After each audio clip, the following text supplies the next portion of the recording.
Ako pa talaga. Anyway, hello. Hi guys! I'm Luie of Gadget Pilipinas, and today we have another episode of No Cuts. So, we're gonna try and talk about our topic today with no cuts. Kaya ba natin, Grant? And in 10 minutes, Sana. Anyway, I have here with me Grant Soriano of Gadget Pilipinas. Go introduce yourself, please. Hi, I'm Grant Soriano of Gadget Pilipinas, the PC reviews lead. Yun lang? Oh, okay, sige. Yun lang muna. Akala mo you want to tell us more, 10 minutes, 10 minutes. about yourself and everything. Anyway, so today our topic is basically for me, what do we need to do or to know and prepare if we want to build an ITX PC rig. So ITX, because it's small, it's compact, something for people who don't have a lot of space in their homes. And you know, because I'm a girly, I want something cute. Kailangan cute. So yon. And well, the purpose of the rig mainly is for gaming, because we're all gamers here. And games that I want to play, of course, coming out is Monster Hunter Wilds in Feb 2025. So meron kaming deadline. Meron tayong deadline. February, so we're in aiming to terms build, of parts that we're gonna talk about, like your recommendations on the parts that are available today, in looking at games that we want to play in the future and the games that are out now, like maybe someday FS7 Rebirth is gonna come out on Steam, we might want to play it. So yon, what else? Also content creation, productivity, syempre we need to be able to work on it. But of course, we want to know what is your reco as the PC build lead of Gadget Pilipinas. So we got talking so much. That said, so you have gaming, content creation, productivity, essentially anything this PC must do. Yes. So, the more you ask of it, the more pricier it gets. Yes. Actually, diba? off the bat, we need to know how much to expect you're gonna spend on an ITX build that can do all of those things. Okay, so as of shooting this video, so you have the recently released Ryzen 9000 series from AMD and of course the Ultra 2 series from Intel. So this is So CPU now. We're talking I about think the the CPU now. But I think we have to skip those products because as of shooting, today is October 28th. There's still no CPUs available in the market, though maybe there will be coming soon in the Philippines by second week November. Okay, so hopefully And for by Ryzen then. 9000, I think it's very expensive. So Right there's now. something should be coming out by first week of November as well. Unfortunately, we don't get to talk about it here, but it's a good follow-up for next video. Okay. So for now, we'll watch out.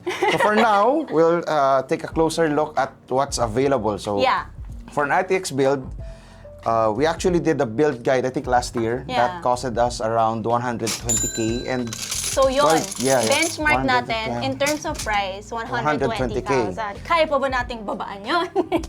It depends. So let's see on how the prices are going to reflect, especially with the new CPUs.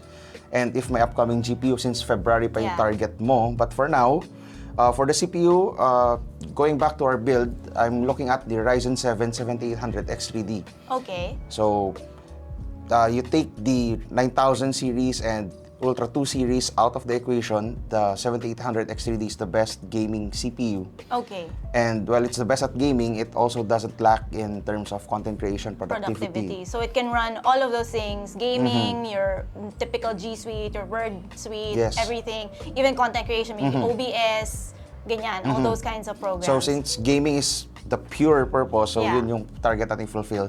Next is the motherboard. Yes, important. Now this is what's limiting about the ITX build kasi there are very few handful of ITX motherboards available. Now most people target ports when it comes to ITX since you're limited in expansion and especially M.2 slots. So for that, I think you're good with the B650i from Gigabyte. I can't exactly remember the exact model, but flash it here. Yeah, we'll just flash it here.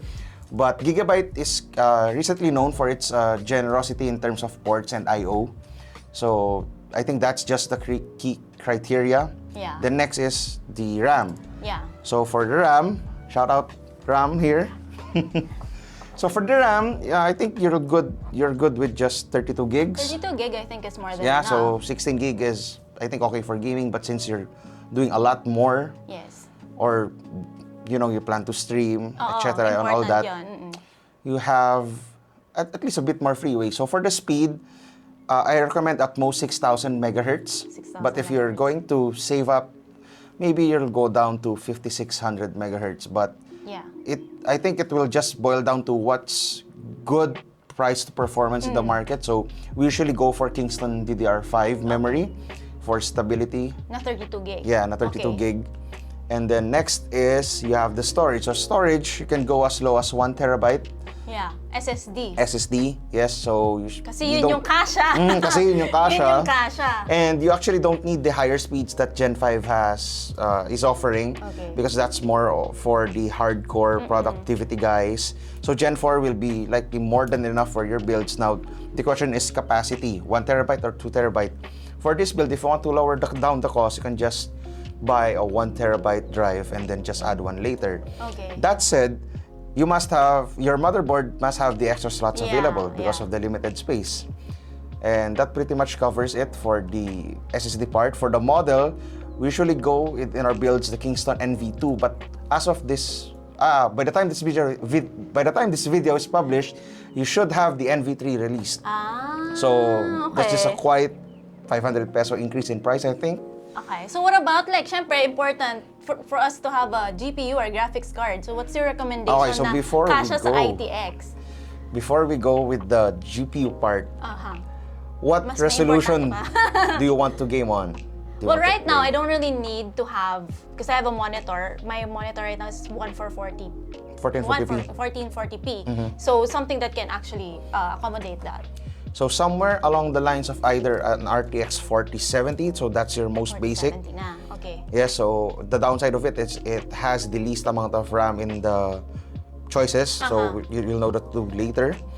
But it gets the job done for 1440p gaming, especially if you're just going to play esports. Now, I think for Monster Hunter, Yeah. it will play quite fine. Okay, that's good. But that's if you good. want to be safer, you have the RTX 4070 Super and the RTX 4070 Ti. Okay. Now, out of the three, I recommend the Super because it's the best in terms of efficiency. Okay. And for the model, so you have Palette, Galax, PNY as So may one choice. of the There's still just some a choice. choices even if you're building an ITX. Yeah, so right? the thing is with the 40 series or the RTX 40 Super series, they're geared towards efficiency, and NVIDIA actually released SFF standard, which brands do adhere. So you actually don't need to find specialized models anymore. Just the base models of these cards are actually quite compatible with most ITX cases these days. Okay.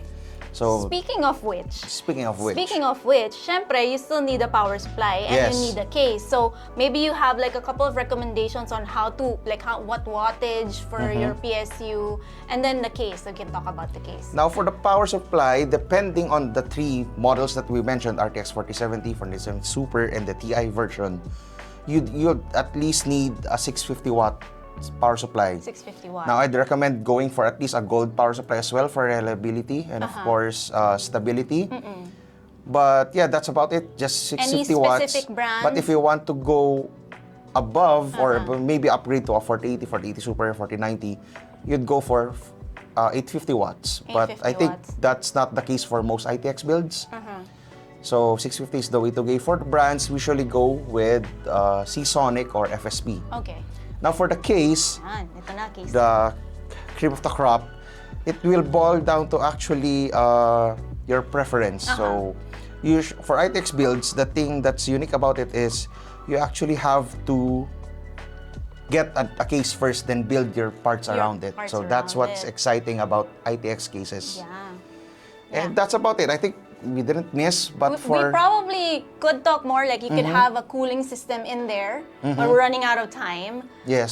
But yeah, I think we can wrap up, but that's the basic lowdown, I guess. That's a lot of information. A lot of parts that I need to remember, but at least people need to know. But if you think that's going to fit in your 120,000 peso budget? I think it could be lower, especially that we're going to the Burman season. Yeah, so all the sales Yes. are rolling in. So yeah, and I think that's it. We're good. Like, I think we did the whole 10 Yeah, minutes. 10 minutes. Within 10 minutes. We actually have 10 seconds yes. left. Anyway, we can do the outro. I'm Luie of Gadget Pilipinas. This has been... Gansor of Gadget Pilipinas. And this has been... No cuts! No cuts. 3, 2, 1. Bye-bye.